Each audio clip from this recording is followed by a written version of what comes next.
he was a very good baby. He was extremely good. You know what I mean? He'll wake up, have his, food, and then he'll just go back to sleep. He was, that's what, we used to say that he was, such an angel.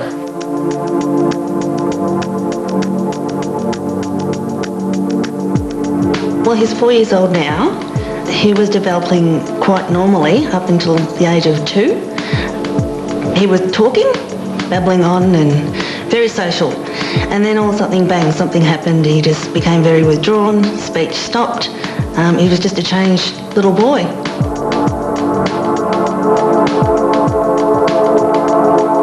I don't think anyone, and I can say that myself because I don't have an autistic child, understands what it's like to live with an autistic child unless you have one. And you can sympathise and you can read every book in the world and you can watch programs, but to sit down at a table with someone when you say, I've had a difficult day, they know in context what a difficult day is. And he went from being really lively and playing with my other son to nothing. Giggling really. and just like a normal child, just a happy child, and just became sullen and sort of solemn. Yeah, like he was just like, he wasn't there in spirit, he was just there in body. Just like a shell.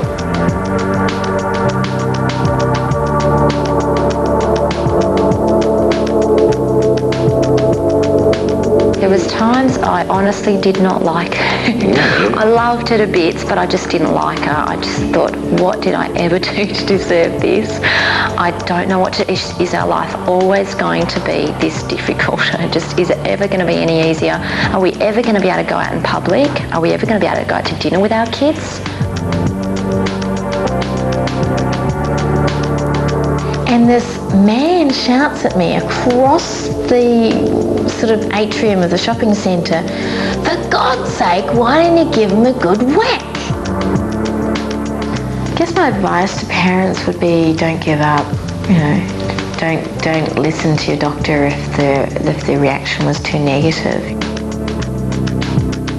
It's a different way of thinking, processing, relating to life. Yes, there are some drawbacks because the rest of the world isn't like us, and that makes it hard, but we can still contribute, we can still have so much to give that's of value.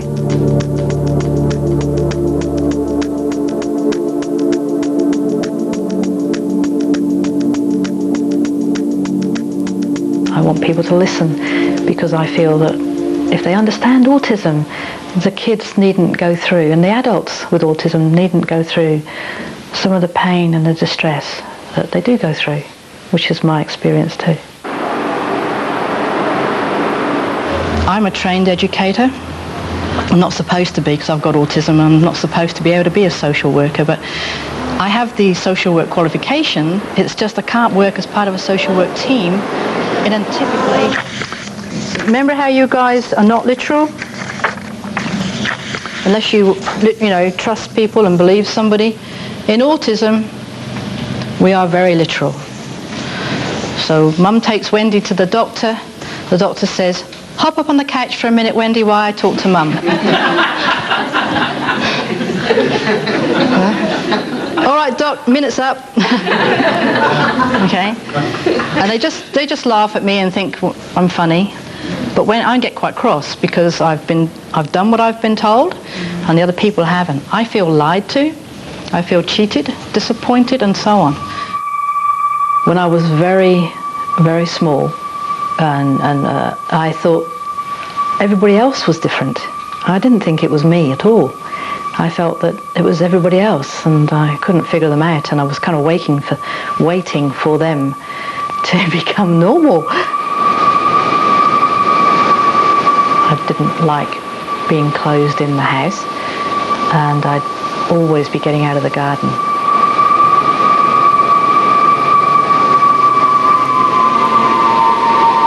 I'd wander off to the ocean, so that was quite a worry for Mum. There were a couple of occasions when I was found on a sand dune, cut off from the rest of the shore by the incoming tide, and I hadn't noticed. I was very happy, focused on the waves. It has been a journey, And at times I didn't think I was going to make it. At times I didn't think I was going to survive. Whereas now I feel an enormous sense of feeling like I have a goal in life, something to contribute and do, which I really value. They see kids banging their heads, they see them having tantrums. Older people with autism get very distressed, they're pacing up and down and all these sorts of things. And it's seen as behaviour that needs to be modified rather than behaviour that needs to be understood.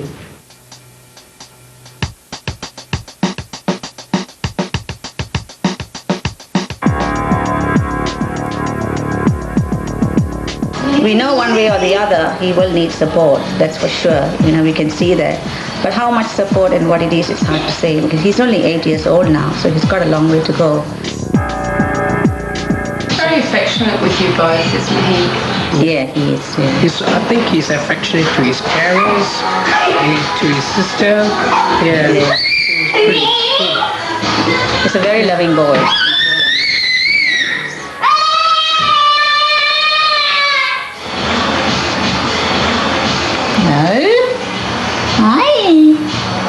No, what's that for? No. No.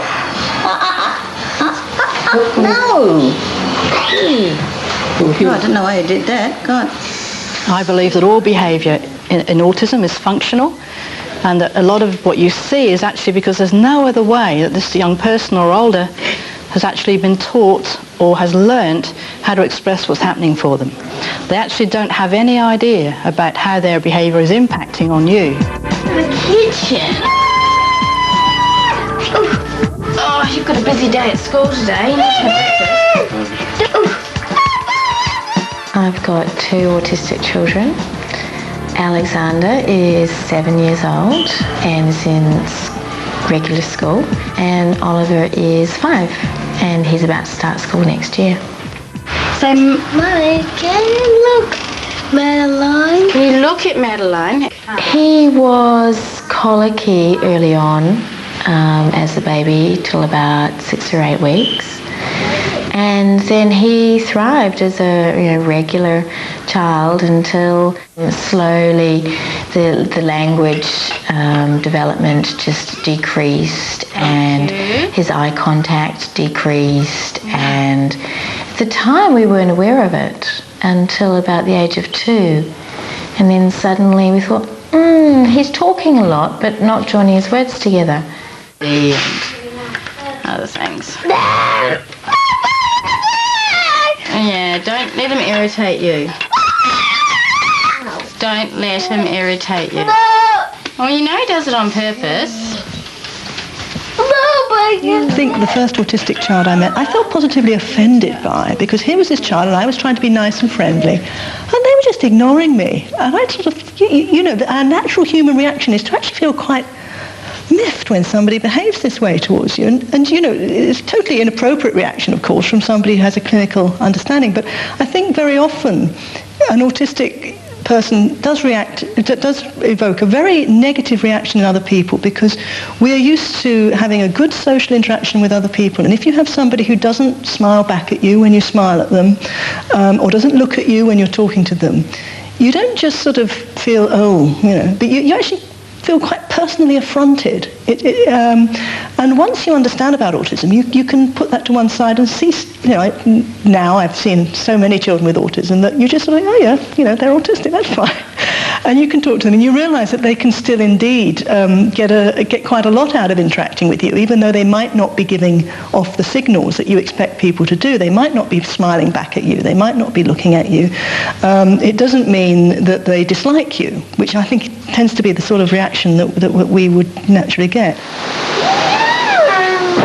And can you leave him alone? No. Rohan cannot be left alone. Rohan's got to have someone to watch on him, all the time. Yeah, we cannot sit down and do anything. We have to keep an eye on him all the time. I mean, like in the backyard, as I said to you, like he'll climb up the tree, or he'll climb the neighbor's place, So we've got to watch him all the time. Yeah. To merit a diagnosis of autism, there are these three main areas of function that have to be affected.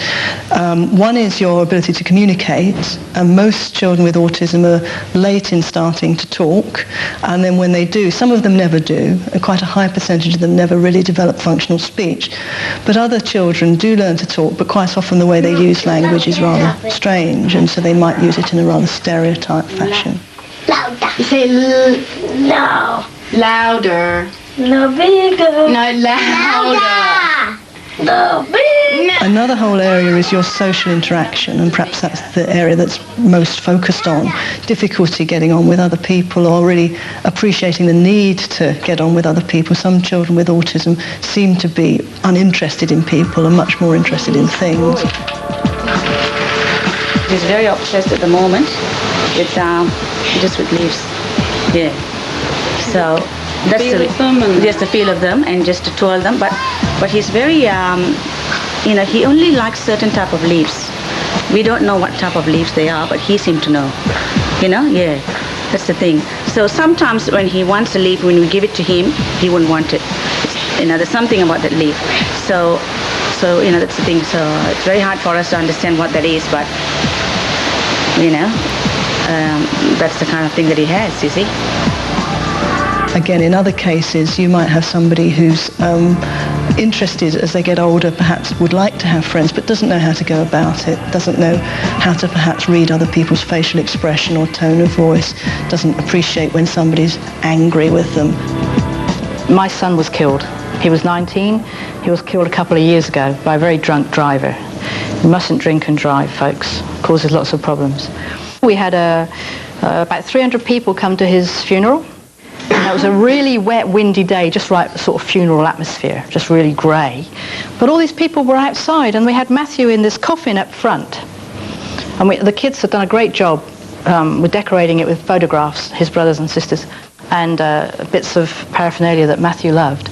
But all these people were outside, so Wendy's trying to be really socially sensitive, use her intuition that it's not right that these people are outside and they're out in the weather, and they're here to celebrate that, Matthew's life.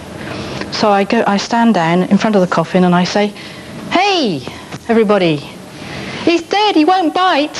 Come on in." All right? Okay. Now I thought this was a good bit of wisdom. I delved into my monotropic understanding of what was the right thing to say, and I got it wrong. And if he screams or if he does anything silly, then people start to stay. That's the other thing. So that becomes a bit of a, and then my daughter gets embarrassed and she wants to leave. And sometimes he doesn't understand, he'll touch other people's hair and, things like that. I've been very, very tactile defensive. And I don't like it when people touch me. And some of that is because it literally can be painful.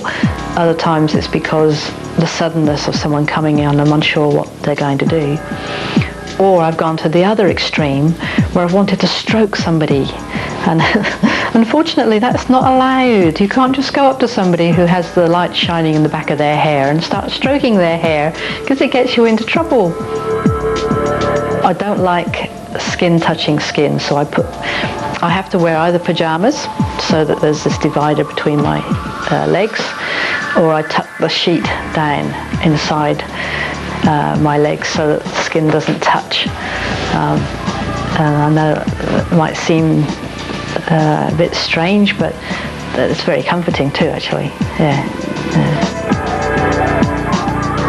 And I am like many other people with autism, and we have a lot of sensory difficulties, so that sound can seem much louder, I think, sometimes for us. I used to hear the school bus coming way before other children did. I was up and ready to let you guys in yesterday when I heard the car pull up, and microwave bells actually can hurt my ears. Certain pitch and certain sounds are quite painful, and fluorescent lights are a nightmare. They're blinking all the time, and the noise from the motor, it's like a dripping tap. It's quite painful.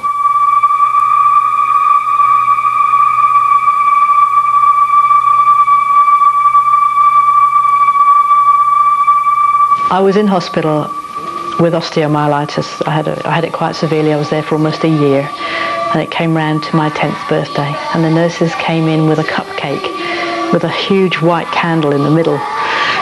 They all gathered around my bed, and some of the other patients did as well.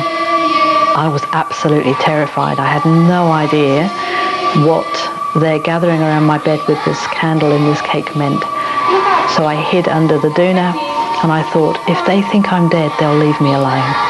And I tried not to breathe or do any kind of movement or any kind of response.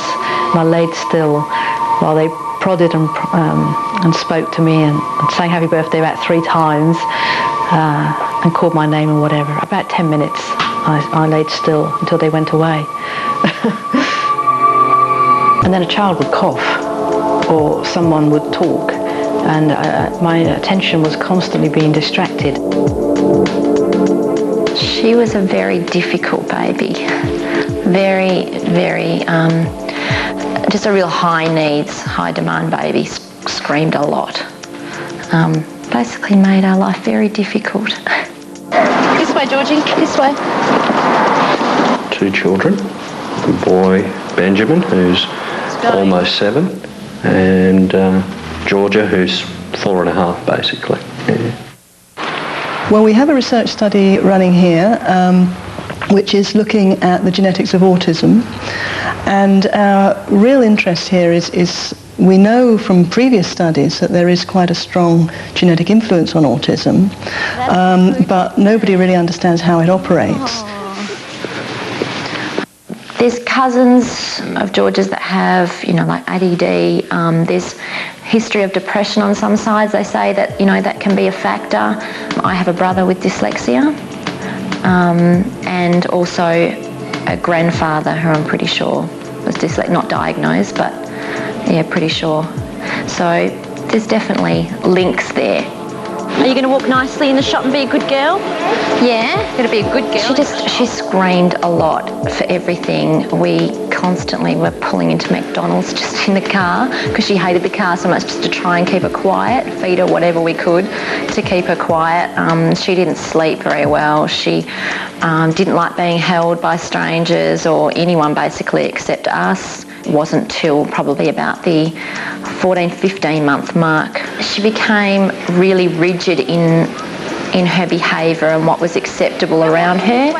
If something was a little bit off to her, i.e. moving a couch around or moving something in her bedroom, those kind of things became more and more difficult for her to deal with from that point on, and they gradually got worse up to the point of her being diagnosed. Then it was out of control. Quick. Walking nicely, good girl. Come on, quick, Daddy, come on. Quick.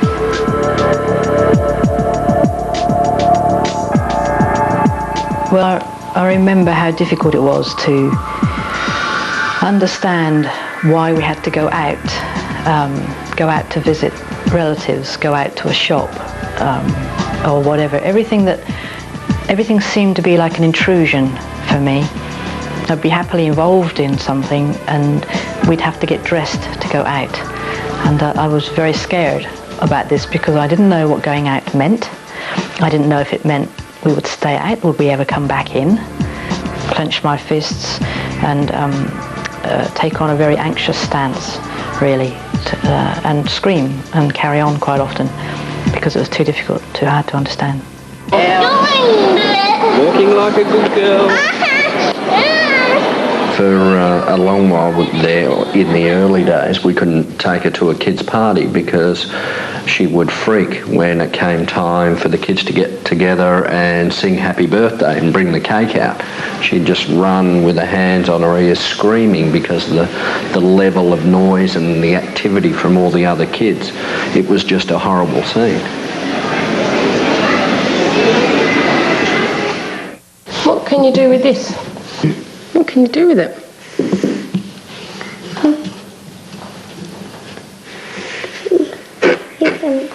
We're going to build a house. Build a house? What a good answer. she couldn't look. No matter if we grabbed her face, her eyes were darting, and she just was so terrified by it. So by the time we got to the actual assessment point, she had deteriorated quite a lot from the time we were on the waiting list to when she was actually diagnosed. Is that a relief? Huge relief, yeah. And a bit of a shock as well. Yeah, because we didn't think she was in that realm. We had just waited for so long for an answer as to what was wrong, and it was just a relief to have, even though a lot of people don't want their child labelled, a label was going to be a lot better than just being lost and not knowing what to do and whether what we were doing was right, how to discipline her. We just didn't have a clue, and all of a sudden there was support then, and okay, here's the direction you can take and here's what you need to do, and that's all we needed.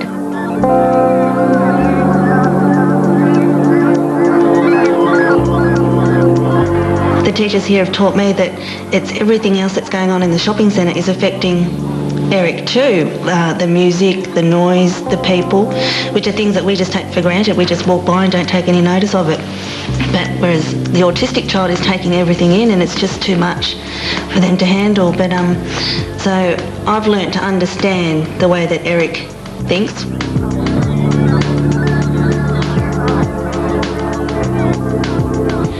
He was actually on a waiting list on another place called West Ark, and he didn't get in there, so somebody suggested Uncle Bob's.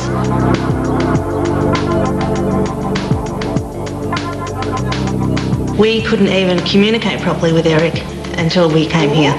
You're finished. You're finished. Good boy.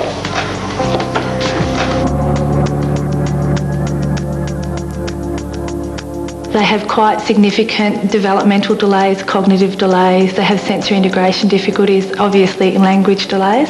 And what we're working on is looking at giving them functional skills. I would roll a car down the passageway at home and he wouldn't even look. You point at something you take for granted, to point something out. He didn't understand the concept of following the point, that you're trying to identify something to look at, or a pet that most children had warmed to and run after. I mean, Jason just wasn't even aware that there was an animal there. Come choose. Choose. Good talking. Choose. Come on, what do you want? There's a variety of children. Children come here sometimes for 12 months or 18 months or 2 years, and some children I've actually been seeing for longer than that. Touch my hip. Touch my hip. Touch my hip. Touch my hip. Touch my hip. Put it there, man with the yellow hat. And all the children we have here are just, they're amazing. They're just incredible in their own little way. And I think that people get stuck on the autism label, and that they forget that if you put a group of 20 children in the room, they're all different because they have different personalities. Just because you put 20 autistic children in a room doesn't mean they're all going to be the same, because they bring different personalities to it completely. Yeah, and that changes them. They're quite fascinating. Well, I find them quite fascinating anyway. Good. You're very clever at this game. Shall we do some more? Yep. All right. In the UK, we just often talk of autistic spectrum disorder in much the same way. It's a rather loosely used term, but it's just used to refer to the fact that yes, there are many children who don't meet the core diagnostic criteria for autism, but nevertheless have problems similar in kind. And these are increasingly, I think, being recognised.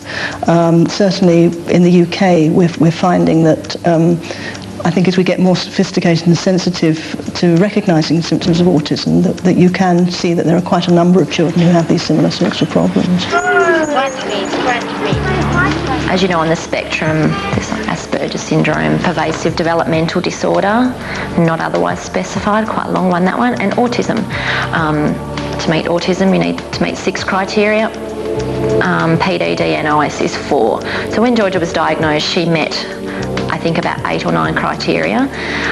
So therefore, she was definitely in the autism category.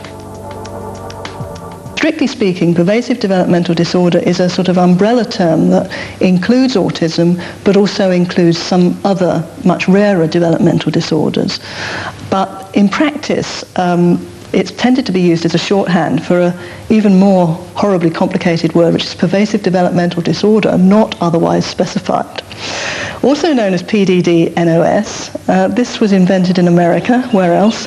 And it's not, I must say, a very popular diagnosis in the UK, where I come from, where most parents just couldn't cope with all those words and would wonder what it meant. But essentially, this is a label that was invented originally because people were aware that there were children out there who looked somewhat autistic but didn't meet the full diagnostic criteria. The spectrum of any disorder goes to the edges of where people are impaired. Beyond that, there may be human characteristics that are a bit like it but don't cause problems in a lot of situations for most of an individual's life. So people say, oh, you're a little bit autistic, you're a little bit spastic, you're a little bit hyperactive. And that's one of the difficulties about developmental and behavioural disorders, that they are descriptive. So that there is often a difference in a point of view between where the edges of the spectrum end. Yeah, a lot of people still have the view of, autism, they're really smart, aren't they? And it's such a small group of those kids or people that are diagnosed that have a high IQ. Around, I don't know exactly what the figures are, but I think it's around 50% of kids actually have an intellectual disability as well as autism. When you tell them that your child is autistic, they ask you, what's that? What's autistic? That's what it is. What? So you tell me what you want. And sometimes, some of them who do know, they think your child is like Rain Man. Or your child must be good in music. You see? I'm so glad that this is the era that she's been born in, and that we have a child to deal with autism in, because back, even 10 years ago, there wasn't early intervention. Like in Perth, it's only been the last 5 or 6 years that early intervention has been funded and, recognised through disability services, and they fund it. So, it's only been a recent thing. If she didn't have that, she would have been a child that everyone just gets, and she'll be all right eventually, just leave her. She's got a bit of language, let it go, it'll happen eventually, and all those behaviours would have just been stuck.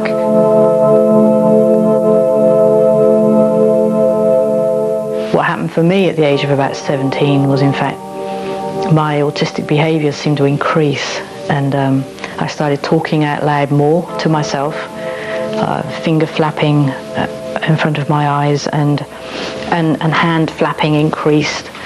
Doctors said that I was having psychotic experiences, and they took me to a psychiatrist. I'd actually attempted suicide 2 or 3 times as well, because it didn't really see much point in staying in the world when I couldn't understand it. I went to the psychiatrist, and he said, Wendy, do you hear voices? And I said yes, thinking, silly man, you don't see voices. Everybody hears voices. That's what voices are meant for. You're meant to hear them, and then you can respond. And he said, yeah. I said yes. And then he said, what do these voices say to you? And I said to him, well, it depends on whose voice it is. And he said, oh, you hear more than one then? So he wrote down that I have auditory and visual hallucinations, and gave me a diagnosis of schizophrenia. And then I was put into an institution and given large doses of antipsychotic medication. And I had lots of antipsychotic medication over many, like 25 years after that, and was in and out of institutions often. It was extremely terrifying. It was very scary. Yeah, it was.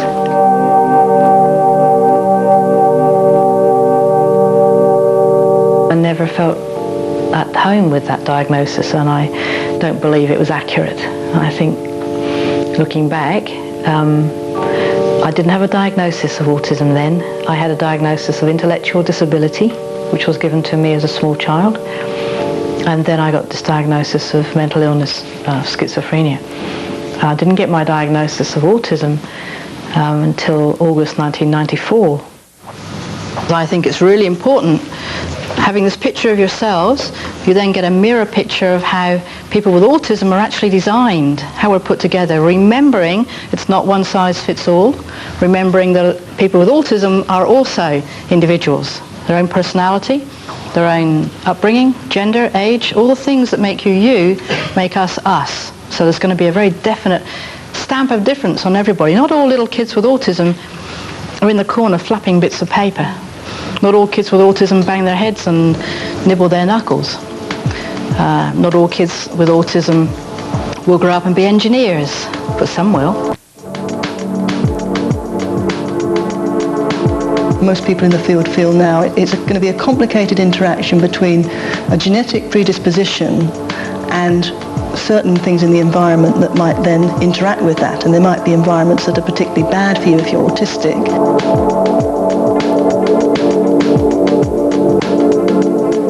There is some research that would seem to indicate that the incidence is increasing. On the other hand, there's other research that says, it's not increasing. When you look at our waiting list, it's criminal that these children sit for so long on waiting lists everywhere, that a parent goes for an assessment and then the horrible realisation that their child has a difficulty and a lifelong difficulty for many children, and then they sit on a waiting list for a year or 2 years.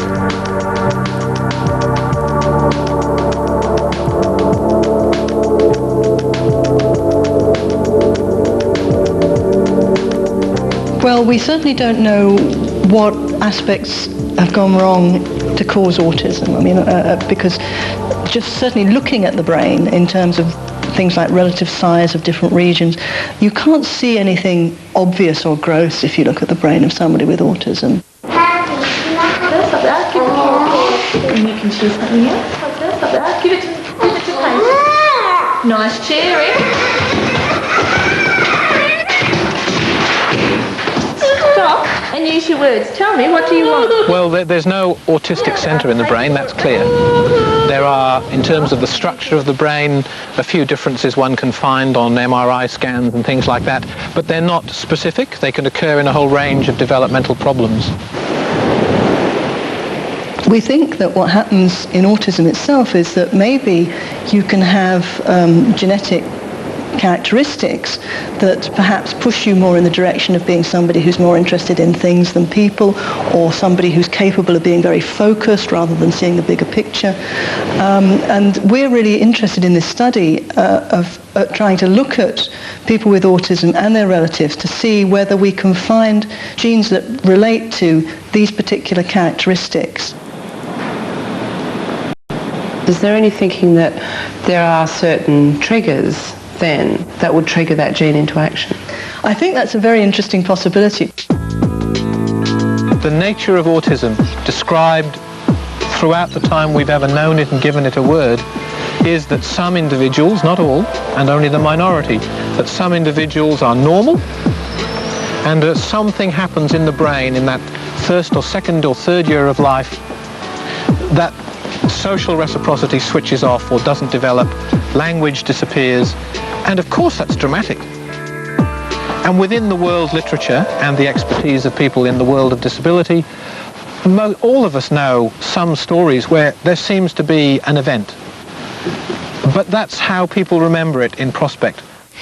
I'm going to bring my clothes over here. Yeah, let's put them on. Come on. The triggers were different with both of the children.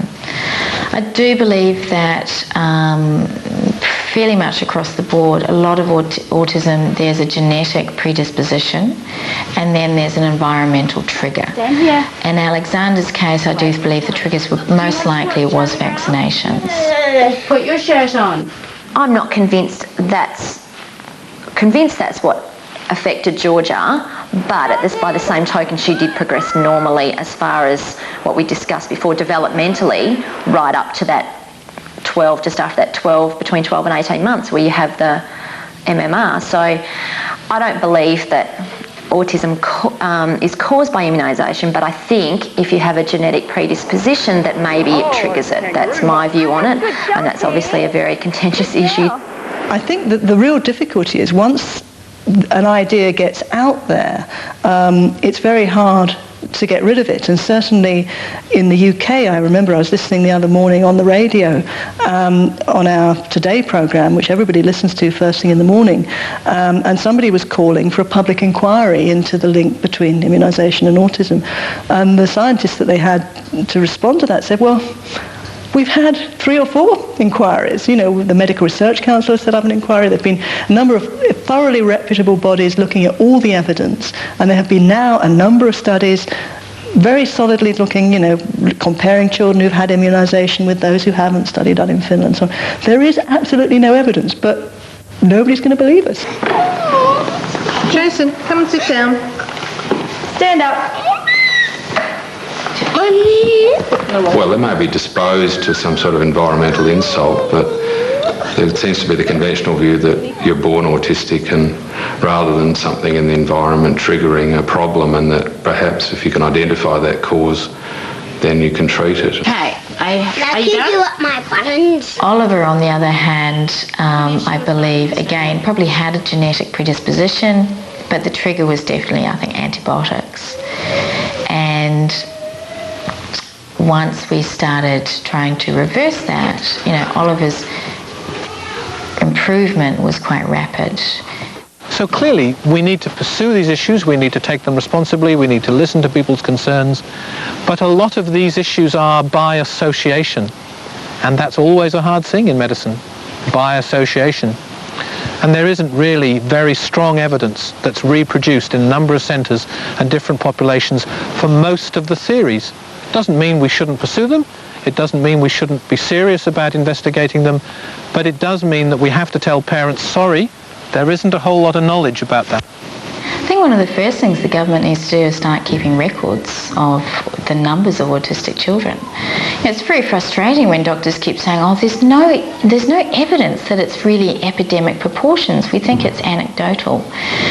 Well, it's epidemic proportions in every other country in the world where it's documented. But the Australian government has not kept records of the number of children being diagnosed with autism. It is entirely possible that the epidemic isn't really an epidemic, it's just recognition of a wider range of children. But we don't know because we don't know what, you know, we haven't got the comparative statistics from 10 years ago when these children just wouldn't have been recognised.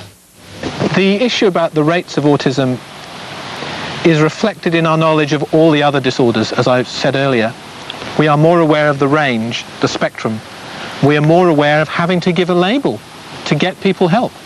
I will call people autistic who aren't really, because they will get special education that they need to function better, and that's what society should be doing. It minimises their cost to society later. At the moment he only gets about 5 hours a week, and I know for a fact that they've got a huge waiting list for children that don't have anything, and if there was funding, it would really save the government a heck of a lot of money later on, because this is the crucial time. The brain is still tender, they're learning heaps. The cost to get someone to come out and to work with him is quite high. You know, we really struggle to find the money to give him that sort of help, but we need to do that in order to give him. Sorry. But how long can you provide that? That's the other thing. Put on. You're going to do 3 more. Well, in some areas, yes, he has improved. Because when Rohan started the Stepping Stones program, he was completely non-verbal. He had no words at all. Giant Steps Sydney is a multidisciplinary intensive program for children with autism. We offer individualised programs for children across the spectrum, offering individualised educational programs as well as therapeutic intervention. From first day, he just ran in and was really happy and responded well to the therapies. Bye, Alexander. Bye, Alexander. Bye, Roman. Say bye. You can say bye, Oliver. Bye. If you have a child whom you think even suspect has an autism spectrum disorder or is anywhere on that, even language delay, intensive work with young children just pays off so much better. And I know of children whom we see that we get in at 3 and 4, and we have siblings who are coming along who unfortunately may have an autism spectrum disorder, may not. They've benefited so much more greatly from being taught from 2 years onwards, and their potential is just unlimited if you can tap into it. But if a child sits on a waiting list until they're 3 or 4, until we have a vacancy for them, it's wasted time. It's such precious time, and you don't get it back. And that's the thing. People say, oh, look, next year, he'll get in next year. But if you don't get when they're young, it's just all lost. And it's not that you can't get it back, but it's just so much harder. Behaviours become entrenched. Language, if they have language, becomes really entrenched, and it's hard to move them on. She's gone from a little girl who was significantly disabled in so many ways, socially, communication, everything, to a little girl that blends in fairly well. To the average person, she would probably just appear really shy. She's classed as having autism. Whether she would be, it's unlikely she would meet those criteria now. 18 months later, being an early intervention for 18 months, we've been very fortunate, very lucky. I shouldn't say lucky because it's been really hard work, but she would probably be reassessed at 5, and it would be unlikely that she would meet those criteria. There's no certainty out there and there's so much controversy and debate, and where can you get advice? I mean, Australia is fortunately the internet has been a wonderful resource that for parents that preceded us that didn't have access to information like that, we know what's going on virtually in cutting edge research, and we can, to a certain extent, we can pick up on it. And there's no quick fix. It does need to be, as I said before, looking at all aspects of the child, and nutrition is a really important part of it. That gets the body and the gut and the immune system back in order, then the child's in a better place for learning.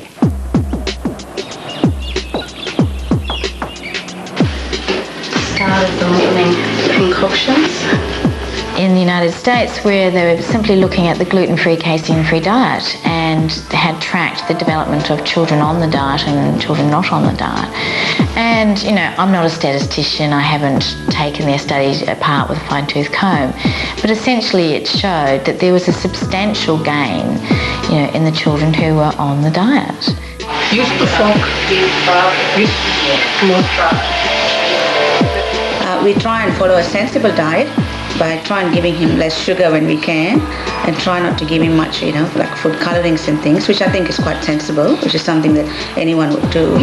But to really go into the diet deeply, I think one's got to be really prepared.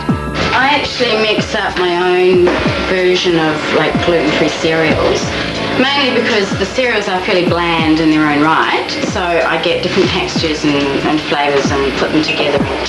So it changes every week depending on what's in the box. I think diet may not be the answer for every child with autism spectrum disorder, but certainly from my own personal experience, I've seen a number of children who have blossomed as a result of being on systematic dietary intervention. We know there have been complementary medical systems for thousands of years, and it would be marvellous if they worked. And it's wonderful if parents see a certain dietary manipulation improves their child. Of course people will want to cure it. I'd love it if there was a diet I could give for all the children I see, but there isn't. All I can do is give support and the basic understanding of current knowledge and say, well, let's first do no harm and look at it sensibly. I mean, having a child like Rohan, who has such high, support needs, he needs to be attended to most of the time. And if I spend my time looking into what I can bake, which is gluten-free and this and that, I think I won't be able to. I mean, it'll all be too stressful for the whole family, you know what I mean?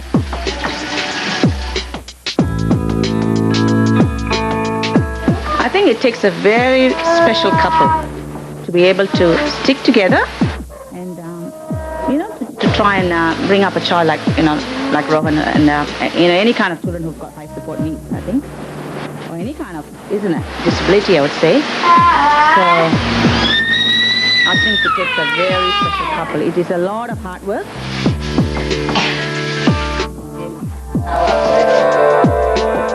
Some nights Nick comes home and he doesn't get dinner because I've spent all afternoon cooking a separate meal for Alexander and a separate meal for Oliver, and I'm like, oh, what are we going to eat? But it is incredibly demanding on personal relationships. It was difficult. It was very difficult in the fact that, at that time I was working 9 to 5 in a 9 to 5 job, so I could walk out of the home from any problems and come home at 6 o'clock at night and not have to deal with them. But I come home to Deb, who had been dealing with the behavioural problems of Crying on the kitchen floor. yeah, basically a shattered mess most days. Oh, it has been. We're church going, but we even found the pressures there that we felt embarrassed because our child, we can't control our child, and people don't understand why he can't understand a simple instruction and he can't settle, and so it is very distressing, and you do feel cut off from the rest of society because obviously it's still a minority illness and most children are normal, and of course you feel exceptional, and that's a centre like this you do. The other aspect is that we do feel a sense of comfort and acceptance that there are others like us, and the people, the staff here are so supportive and they give you hope. Parent-to-parent support and established parent-to-parent support is one of the key factors I think that parents need to be linked into just to keep them sane in some ways. And it's good, and they can also share their successes, so it's not just all negativity. But when you go and visit someone's house, like some of our parents visit each other's houses, it's lovely because you don't have to explain your child to that person either. I've got a 21-year-old autistic son. He's got one word he's coming out with. It's with females that he knows, going up and getting eye contact and saying, sex please. Yeah. So what do we do? Yeah. He can't tell us what he wants, but he probably wants sex. But he can't. I was performing at my talk. It's a lot easier for me to get into role and be on stage and perform a particular given role of presenting, educating people about autism than it is to talk one-on-one situation or in a group where there is all the waves. I find being in a city where there are lots of traffic, lots of people, lots of movement, very difficult because I'm not sure where to direct my focus. If I want to... the waves are splashing, which is absolutely wonderful.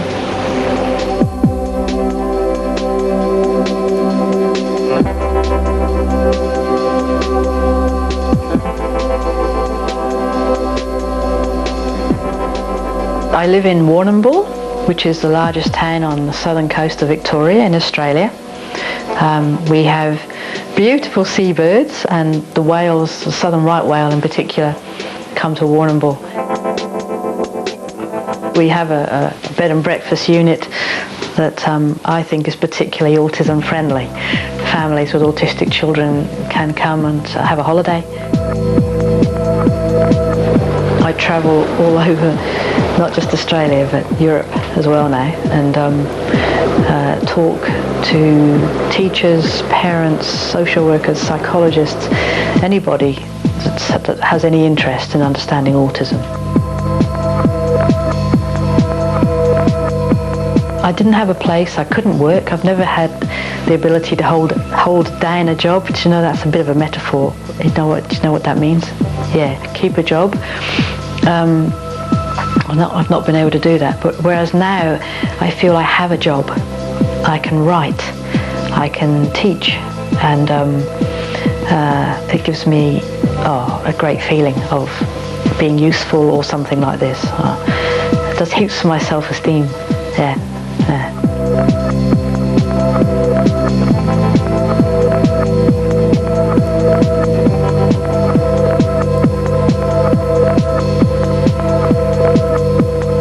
We are different people because of what we've experienced. I'm so much better as a parent than what I would have been had we not been through this.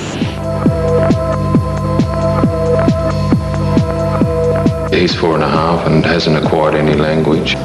He's got the picture-based language to communicate sort of basic needs, but a lot of children, autistic children, apparently do develop late. We haven't given up on him. I've learnt to understand the way that Eric thinks, which is a great help, and my family's the same too. They can have a better understanding of autism now, which is just great.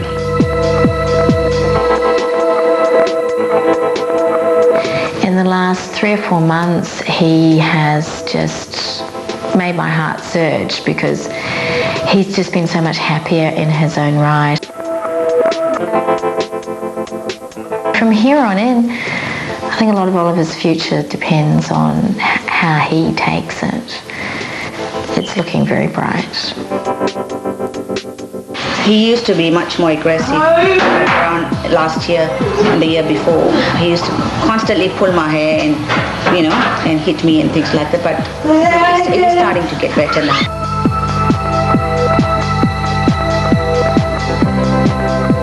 In the next 5 years,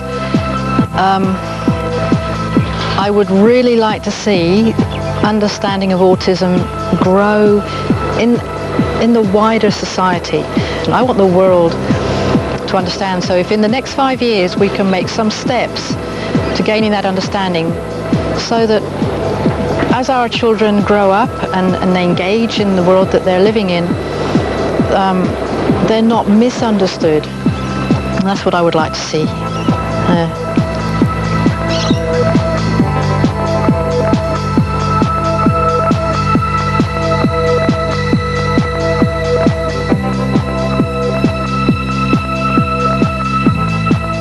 I've got a dictionary of metaphor I'm writing at home for people with autism, which is it's quite interesting because you can explain, no, when he says pull your socks up, mate, he doesn't mean bend down and pull your socks up.